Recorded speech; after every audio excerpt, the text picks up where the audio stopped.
안녕하세요. 맘속의 지민 언니입니다. 언니가 지난 시간에는 남자 아이들이 자주 걸리는 기두코피염에 대해서 알려드렸었죠. 오늘은 소아 요로 감염에 대해서 알려드리도록 하겠습니다. 자, 맘톡의 러브 하나 맘님이 하루는 맘톡에 글을 올렸는데요. 아이가 아침부터 열이 나기 시작하더래요. 그래서 소아과 가서 약 처방도 받고 해열제도 먹이고 그랬는데 열이 떨어지지 않더랍니다. 저녁에는 열이 다시 39.5도까지 올라가서 응급실을 다녀왔다고 해요. 응급실에서 이제 혹시나 해서 소변 검사를 진행을 했는데 결과는 바로 요로 감염이었습니다. 결국 입원까지 했는데요. 이제 아이의 팔에 그 링거를 꽂고 있는 모습을 보면 부모는 너무 마음이 아프죠. 저도 아이가 어렸을 때 심장 검사 때문에 수면제를 먹이고 검사를 했었는데요. 그냥 수면제만 먹이고 아기가 축 처져서 잠들어 있는 모습만 봐도 너무 마음이 아프더라고요. 그러니 그 어머니는 얼마나 마음이 아프셨겠어요. 심지어 요로 감염의 경우에는요, 한번 걸리면 정말 여러 가지 검사를 해야 되기 때문에 아이도 부모도 굉장히 힘들어집니다. 자, 그렇다면 이 요로 감염이 걸리는 이유는 뭘까요? 소변은 신장에서 우리 몸에 노폐물을 걸러서 만들어지죠. 이때 요로를 통해 몸 밖으로 나가게 되는데 이 요로에 세균 감염이 생긴 것을 요로 감염이라고 합니다. 이 요로 감염은 남아나 여아나 모두 걸릴 수 있는데요. 확률적으로 이제 여아들이 좀 더 많이 걸린다고 합니다. 증상은요, 소변을 굉장히 자주 누고 소변을 볼 때 아픔을 느끼거나 열이 나거나 허리가 아픈 등의 증상이 생깁니다.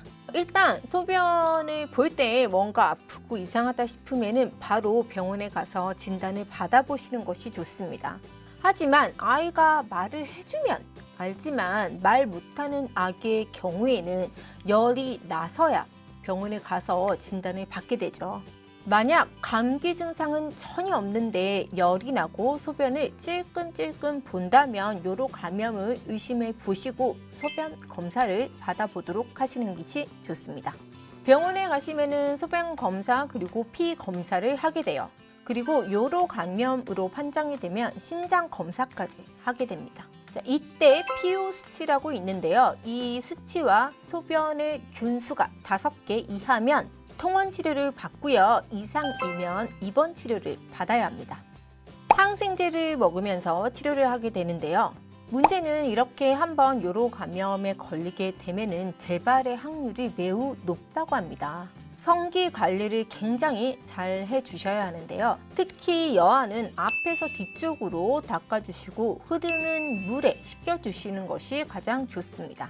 그리고 아이가 스스로 소변이나 대변 처리를 할 수 있는 정도의 나이라면 꼼꼼하게 어떻게 처리해야 되는지 알려주시는 것이 좋겠죠. 이 요로 감염은 아이들뿐만 아니고 성인도 굉장히 많이 걸리는데요. 요로 감염이 걸리는 가장 큰 원인균이 바로 대장균이라고 합니다. 대변 후 처리 굉장히 잘 해야 하고요. 너무 깎이는 옷도 주의하시는 것이 좋습니다. 관련해서는 이제 여자아이의 생식기 관리법에 대해서 진아 언니가 영상으로 만들어서 올린 적이 있죠. 해당 영상 클릭해서 확인해 보시고요. 이상 아이를 키우는 엄마라면 알아두면 좋은 정보 소아 요로 감염에 대해서 알아봤고요. 다음 시간에는 수족구에 대해서 알아보도록 하겠습니다. 맘톡 유튜브 댓글은요, 맘톡 유튜브에 있는 커뮤니티 게시판을 활용해 주시고요. 유튜브 구독하기, 좋아요 잊지 마세요. 다음 시간에 뵙겠습니다.